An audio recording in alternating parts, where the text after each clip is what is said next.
पश्चिम वर्धमान जिले के रानीगंज थाना परिसर में एक प्रेरणादायक पहल देखने को मिली, जहां पुलिस विभाग ने मेधावी छात्रों को सम्मानित कर उनका हौसला बढ़ाया। आपको बता दें, आसनसोल दुर्गापुर पुलिस कमिश्नरेट के अंतर्गत रानीगंज थाना परिसर में 10वीं और 12वीं की बोर्ड परीक्षाओं में टॉप करने वाले 12 मेधावी छात्रों को सम्मानित किया गया। इस कार्यक्रम में डीसी ध्रुव दास, एसीपी विमान मिर्धा, रानीगंज थाना प्रभारी विकास दत्ता समेत अन्य पुलिस अधिकारी मौजूद रहे। सभी ने छात्रों को प्रमाण पत्र और उपहार देकर उनके उज्जवल भविष्य की कामना की।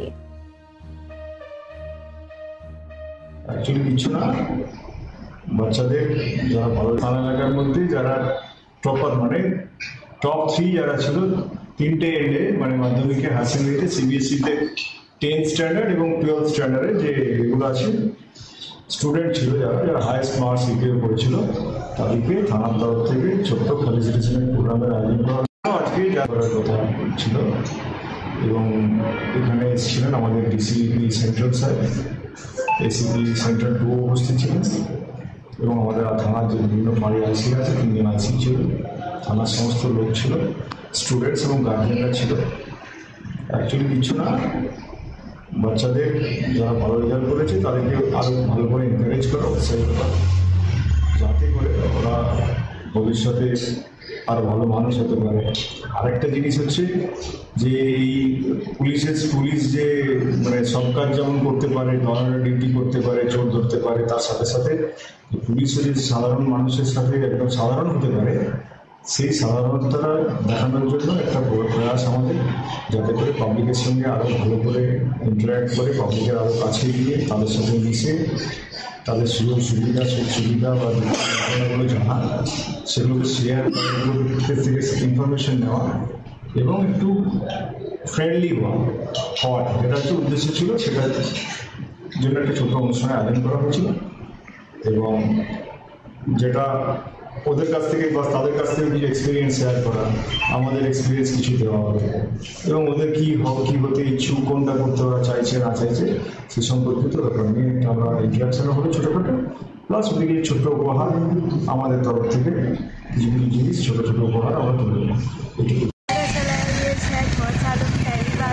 बहुत एनकरेजमेंट मिला एंड इस पुलिस के साथ बहुत ज़्यादा कॉन्टैक्ट भी हुआ एंड इससे डर भी खत्म होता है। पुलिस को लेकर सोसाइटी में बहुत ज़्यादा डर फैला हुआ है, सबको भय लगता है, बट नहीं, they are very friendly, they are here to help us. कौन से स्कूल में पढ़ते और कितना परसेंटेज है? स्कूल मंगलपुर में पढ़ती हूँ, 97.6 इन कॉमर्स। कितना देर पढ़ाई करते थे, अब कितना मेहनत? 7-8 घंटा डेली कंसिस्टेंट रहना पड़ता है। एक्चुअली इतना घंटा मैटर नहीं करते, consistency is the key and जितना आप कंसिस्टेंट रहोगे लाइफ में बहुत अप्स एंड डाउन्स आते, बट आपको कंसिस्टेंट रहना पड़ेगा, डेली पढ़ाई करनी पड़ेगी, चाहे घंटा। কিরকম কি ইয়ে করেছে, সময় দিলে কিরকম করে সাফল্য এলো, যদি ওটা কথা বলো। অ্যাকচুয়ালি মোস্ট অফ অল তো আমি বলতে চাইবো কি আমার স্কুলের টিচার্সদেরকে ব্লাইন্ডলি ফলো করেছিলাম অ্যান্ড দেন নিজের সেলফ স্টাডি আওয়ার্স ম্যাক্সিমাম রাখতে হবে অ্যান্ড নিজের আর আমার সবার থেকে বড় হাত ছিল তো আমার পেরেন্টসরা আমাকে সাপোর্ট আর গাইড করেছিল সব থেকে। তো লাইক দ্যাট নিজের self study hours, self motivation এগুলোর জন্যই হতে পারে। অ্যান্ড একটা করে সাবজেক্ট করতে গেলে you have to study that dedicatedly. কীভাবে এগিয়ে যেতে পারলে, কোনো বিশেষ হবি রয়েছে তোমার? হবি আমি আছি একটা নিয়ে ট্রান্সপারেন্ট আফটার 12th আমি চাই যে আমার মানে চেষ্টা করবো নিজের জন্যে। অ্যান্ড অ্যাবাউট হবিজ, এখন খাস এমনি হবিজের টাইম হয় না, বাট ইফ মানে রিল্যাক্সেশনের জন্য, ফ্রি টাইমের জন্য I like listening to songs. আজকে অনেকই প্রাউড ফিলিং হলো নিজের ওপরে, অত পুলিশের মাঝখানে, অত লোকদের মাঝখানে ফেলিসিটেট করা হলো, একনলেজ করা হলো, ফিল হচ্ছে কি মানে যেটা করলাম ওটার একটা অনেক ভালো রেজাল্ট হয়েছে। কোন স্কুল পড়ো? DAV public school Raniganj. কত পার্সেন্টেজ? 98।